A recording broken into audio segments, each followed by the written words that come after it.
Graça e paz a todos. Amados, vamos estudar o livro de Lucas, do capítulo 8, mas do versículo 4 ao 16, onde fala a parábola do semeador. O mundo é onde nós semeamos, mas quem dá a semente é Deus. Nós somos os servos, mas Deus quem faz crescer. Isso é fato, isso todos nós já sabemos. E nós sabemos que no mundo existe, no meio do trigo, muitos joios. E nós sabemos que joio é parecido com trigo. E só sabem quem são joios é o Senhor Jesus. Tanto é que no final ele fala que vai separar o joio do trigo. A gente só sabe quem já foi joio se as suas más obras vierem a ser manifestadas. Aí nós temos a obrigação de julgar.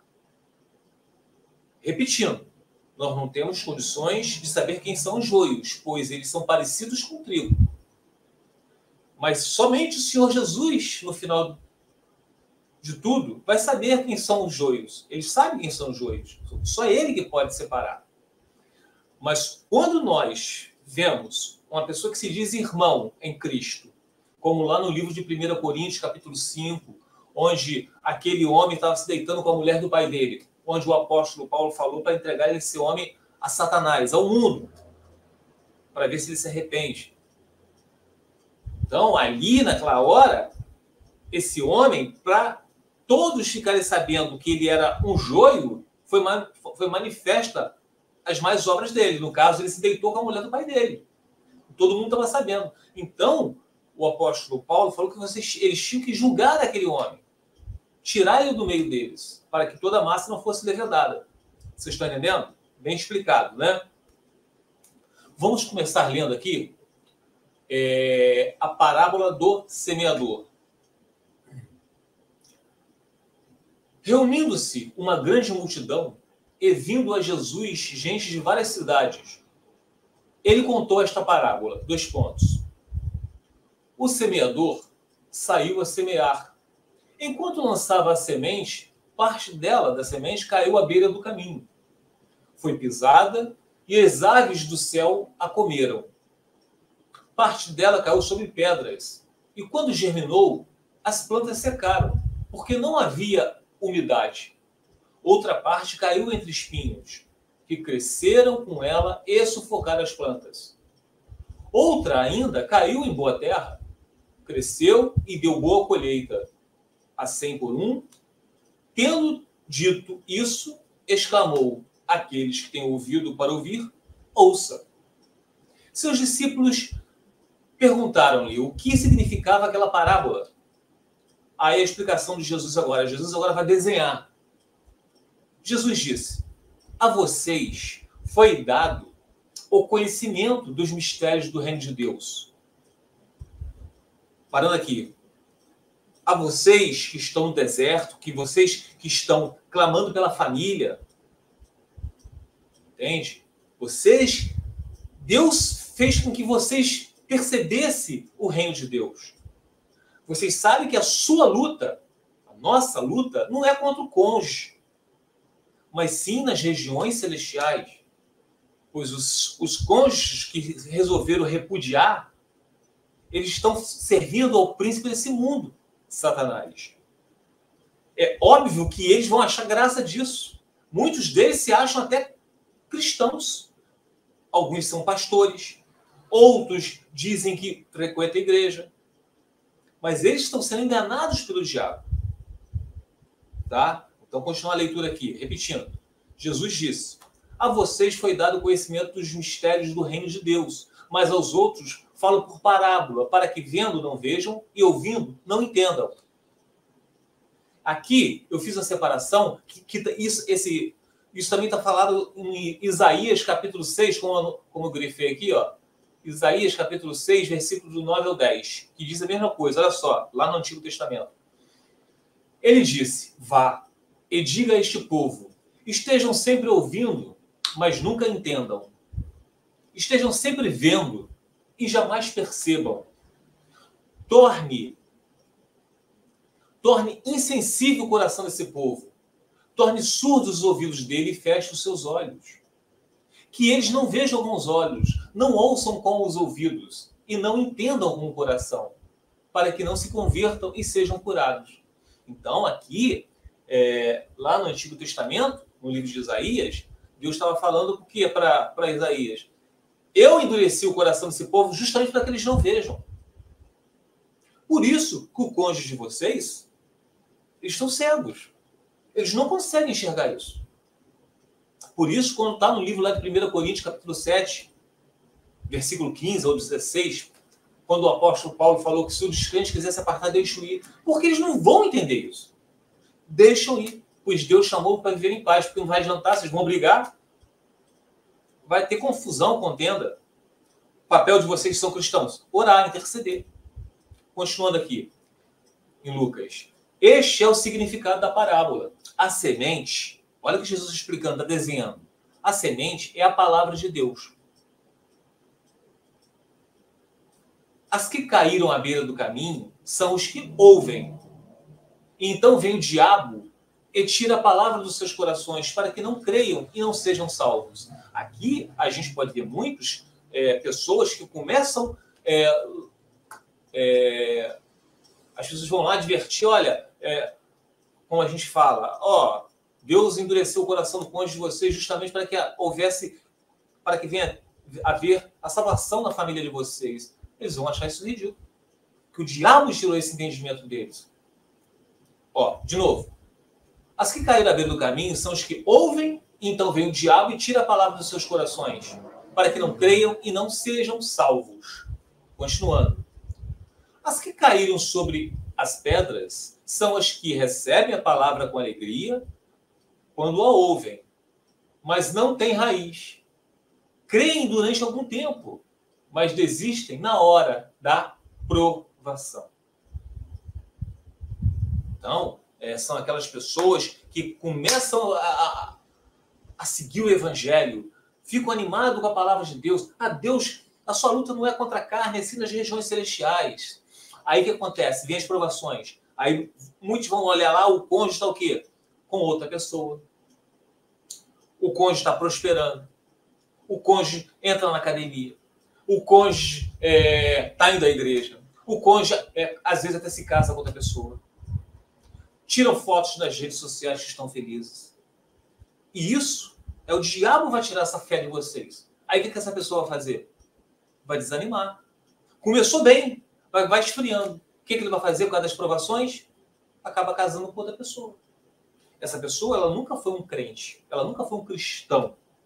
Ela estava somente empolgada com o evangelho. Era um sentimento egoísta. Ele queria somente o cônjuge do lado dele. Não queria nem saber de Jesus. Continuando assim. Então, para explicar isso, eu peguei e coloquei aqui no livro de 1 Pedro, aqui, grifando, 1 Pedro, capítulo 1, versículo do 6 ao 7. Diz o seguinte: nisso, fala sobre as provações.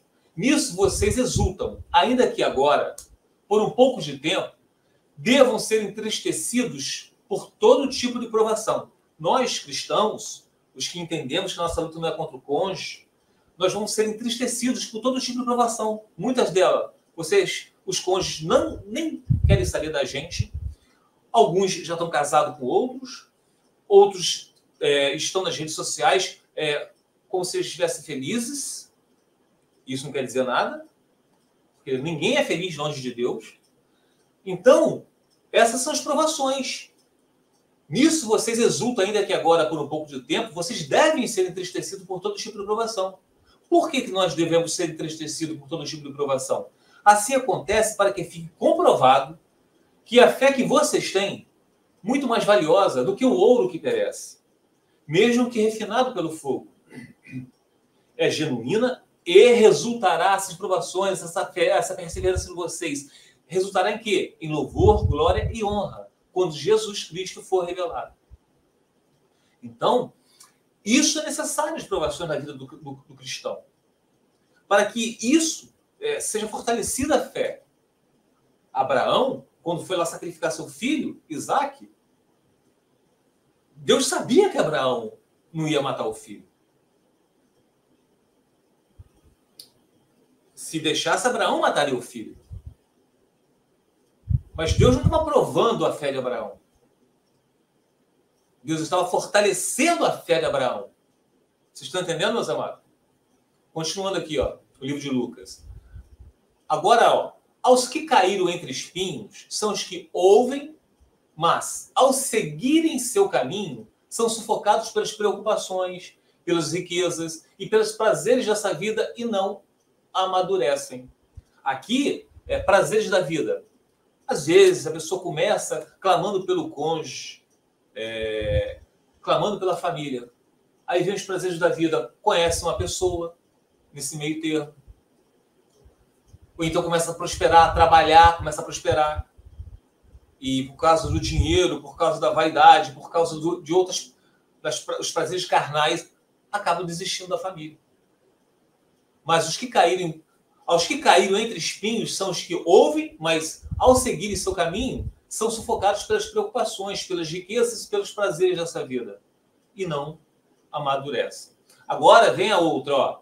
Mas os que caíram em boa terra são os que, com um coração bom e generoso, ouvem a palavra e retêm e dão fruto com perseverança. Começa a perseverar. Esses são os cristãos genuínos. Não são os joios. São os que são trigo. São os que entenderam que a nossa luta não é contra a carne. É nas regiões celestiais. Ninguém acende uma candeia e a esconde no jarro ou a coloca debaixo de uma cama. Pelo contrário, coloca no lugar apropriado, de modo que os que entram possam ver a luz. Então, o que isso quer dizer? Nós, os cristãos, os que têm o Espírito Santo, os que não são joios, mas são trigos, os que são eleitos de Deus, nós vamos ser sal da terra. Vamos ter sabor. As pessoas vão conseguir ver luz na gente. Por quê? Agora eu coloquei para vocês aqui para terminar. Ó, o livro de Gálatas, livro de Gálatas, capítulo 5, versículo dos 16 ao 26. Olha o que diz o livro de Gálatas. Olha o resultado do que diz aqui, de ser cristão, de ter sabor. Olha o resultado. Então, repetindo, ninguém acende uma candeia e a esconde. Quando vocês são salvos, são libertos em Cristo, vocês não são escondidos. Vocês vão mostrar o que vocês têm. Vocês vão passar a fazer as obras de Cristo. Ninguém acende uma candeia e a esconde no jarro ou a coloca debaixo de uma cama. Pelo contrário, coloca no lugar apropriado, de modo que os que entram possam ver a luz. Vamos ver quais são o que é essa luz? A vida pelo Espírito. Digo, porém, andai em espírito e não cumprireis a concupiscências da carne. Porque a carne cobiça contra o espírito e o espírito contra a carne. E estes opõem-se um ao outro, para que não façais o que quereis. Mas, se sois guiado pelo espírito, mas, todavia, porém, contudo, se sois guiados pelo Espírito Santo, não estáis debaixo da lei. Lembram lá do livro de 1 Coríntios, no livro de Romanos, capítulo 7, quando fala sobre a lei e a graça, faz a comparação com o casamento? Se nós vivemos na graça, a lei morreu para a gente. Morreu como? A gente não vai adulterar, porque a gente vive na graça. Então não vai ter não adulterarás acusando a gente, porque a gente está vivendo pela graça, porque a gente não está adulterando. Essas são as obras do liberto em Cristo. Não vai fornicar. Não fornicarás. Por quê? Porque nós vivemos pela graça. Nós não vamos fazer isso. Vocês estão entendendo, meus amados? Porque se você fala que você vive em Cristo, pela graça, mas existe a lei em vocês, te acusando o tempo todo, você está adulterando. Então vocês não fizeram morrer a lei. Vamos lá. Mas se sois guiados pelo Espírito, não estáis debaixo da lei. Porque as obras da carne são manifestas. As quais são? Quais são as obras da carne? Adultério, fornicação, impureza, lascívia. Olha só, meus amados. Adultério, fornicação. Os dois entraram aqui. Porque adultério são obras da carne de quem é casado. E fornicação de quem é solteiro. Por isso que lá em Mateus capítulo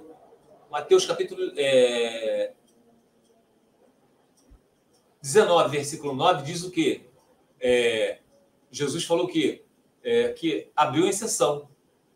O homem que se divorcia de sua mulher se casa com outra comete adultério. E quem casa com uma mulher divorciada, adultera com ela. Exceto em caso de fornicação. O que é fornicação? É o sexo que não é entre casados. São pessoas que vivem como marido e mulher. Nesse caso, tem que repudiar. Então, quais são as obras da carne? Repetindo, adultério, fornicação, impureza, lascívia, idolatria, feitiçaria, inimizades, porfias, emulações, iras, pelejas, dissensões, heresias, invejas, homicídios, bebedices, glutonarias e coisas semelhantes a estas, acerca das quais vos declaro, como já antes vos disse, que os que praticam tais coisas não herdarão o reino de Deus. Então, se você está fornicando, eu estou indo à igreja, eu sou do grupo de louvor, ou eu sou pastor, mas eu estou namorando sério, eu vou me casar, mas nós fazemos sexo antes do casamento. Jesus fala que você deve repudiar. Vocês não podem fazer sexo antes do casamento, primeiro casa. Se vocês morrerem fazendo isso, vocês não vão herdar o reino de Deus. Não sou eu que estou falando, meus amados. Estou lendo para vocês aqui. Tá? E vamos lá. Versículo 22. Agora vamos ver o fruto do Espírito. A candeia. O que é trigo. O que é eleito de Deus. O que é cristão. O que tem o Espírito Santo. O que vai iluminar o ambiente com quais são as suas obras. Quais são as consequências dessa salvação, dessa graça.